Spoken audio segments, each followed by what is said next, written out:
News room की हकीकत जब पत्रकारिता बन गई तमाशा। न्यूज चैनल का मुख्य उद्देश्य जनता तक सच्ची और निष्पक्ष खबरें पहुंचाना है, लेकिन आजकल ये क्या हो रहा है? क्या चैनल्स इस कर्तव्य का पालन कर रहे हैं या नहीं, या फिर खबरों के नाम पर कुछ और ही परोसा जा रहा है? आइए आज इसके बारे में जानते हैं। यहाँ पे ना मैं FIR लॉन्च कर रहा हूँ।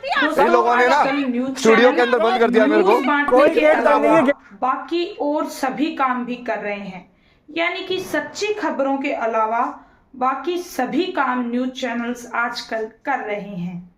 हाल ही में एक चौंकाने वाली घटना सामने आई है। महाकुंभ में प्रसिद्ध हुए IIT बाबा को एक न्यूज चैनल ने डिबेट के दौरान कमरे में बंद कर बदसलूकी की और इस पर बाबा ने सामने कुछ व्यक्तियों पर चाय फेंक दी। अब कुछ व्यक्ति इस बात को गलत बता रहे हैं तथा कुछ व्यक्ति इस बात को सही बता रहे हैं, यानी कि कुछ लोग बाबा की हरकतों पर सवाल उठा रहे हैं तथा कुछ लोग न्यूज चैनल पर सवाल उठा रहे हैं। यहाँ मैं किसी के पक्ष या विपक्ष में नहीं हूँ। बात यहाँ कानून की है कि क्या भारत के कानून के क्षेत्र में, यानी कि कानून वाले देश में, क्या इस तरह की घटनाएं होने पर कानून मौन है या इसके लिए कुछ कानून भी है? फ्रेंड्स, बात करते हैं एक साइकोलॉजिकल फैक्ट की, यानी कि आप खुद पर लेकर देखिए। आप कहीं भी जाते हैं और आपको अचानक से बंद कर दिया जाता है और कुछ व्यक्ति आप आकर तुरंत आप पर हमला कर देते हैं, तो क्या आप अपने हाथ में पकड़ी हुई चाय नहीं फेंक सकते हैं? कई बार तो ऐसा भी होता है कि खुद को प्रोटेक्ट करने के लिए हम चाय तो दूर सिर भी फाड़ देते हैं। तो इसमें मैं कोई भी बाबा का पक्ष नहीं ले रही हूँ।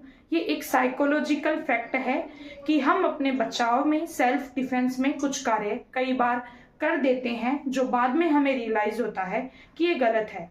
और वहीं बात करें न्यूज चैनल की, तो न्यूज चैनल ने भी बाबा जी के साथ कुछ सही नहीं किया।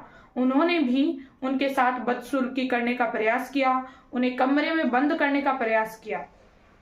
इस घटना में हुआ ये कि अचानक से न्यूज रूम में कुछ भगवा वस्त्रधारी व्यक्ति आते हैं और बाबा के साथ बदसलूकी करने लगते हैं। उसके बाद बाबा जी उन पर चाय फेंक देते हैं। तो मुद्दा ये नहीं है कि यहाँ कौन सही है कौन गलत है, मुद्दा है कानून का कि इस तरह की घटनाएं अगर हो तो कौन सा कानून भारत में काम करता है या इसके लिए कोई कानून है या नहीं। आइए इसके बारे में विस्तार से जानते हैं। इस घटना में कुछ भगवा वस्त्रधारी व्यक्ति न्यूज रूम में घुसते हैं और ये पूरी घटना रिकॉर्ड हो जाती है एक कैमरे में। इस हमले के बाद IIT बाबा ने न्यूज चैनल के बाहर धरना प्रदर्शन भी किया, जो कि दर्शाता है कि पत्रकारिता के नाम पर क्या क्या हो रहा है। आइए अब जानते हैं लॉ के बारे में। भारतीय न्याय संहिता की धाराओं पर अब हम प्रकाश डालते हैं। भारतीय न्याय संहिता की धारा 128 और 129 में इस तरह की घटना से डील करने के लिए स्पष्ट प्रावधान है। भारतीय न्याय संहिता की इन धाराओं के अनुसार यदि कोई भी व्यक्ति आपको किसी भी तरह से बंधक बनाने का प्रयास करता है या आपके साथ इस तरह बंद कमरे में बदसलूकी करने का प्रयास करता है, तो उसे 1 से लेकर 3 वर्ष तक की सजा हो सकती है। यानी कि क्या अब न्यूज चैनल पर भी यदि बाबा एक्शन लेते हैं तो 1 से 3 साल तक की सजा का प्रावधान हो सकता है उस बाकायदा न्यूज चैनल के रिपोर्टर पर और जो उस समय इंटरव्यू ले रहे थे और उसके मैनेजर पर। इस तरह की ये जो घटना है, ये भारत में कानून का शासन होते हुए भी इस तरह की घटनाएं होना शर्मसार करने वाला है। पत्रकारिता वर्तमान में इस लेवल तक गिर गई है, ये किसी ने नहीं सोचा था। किसी एक आदमी पर इस तरह बदसलूकी करना, क्या ये सही है? आप अपनी राय इस बारे में मुझे कमेंट में जरूर से बताइए। आजकल न्यूज चैनल सच्ची खबरें देने के बजाय चीख पुकार, बहस, तमाशा ज्यादा देखने को हमें मिल रहा है। क्या यही हमारी पत्रकारिता का नया रूप है? क्या इसी तरह लोगों को बंधक बनाकर जबरदस्ती उनका इंटरव्यू लेना, यही हमारी पत्रकारिता का नया रूप है? आजकल हम जब भी टीवी पर खबरें देखने बैठते हैं तो हमें लगता है कि हम न्यूज नहीं, एक रियलिटी शो का हिस्सा देख रहे हैं। सच्ची खबरें कहाँ खो गई है?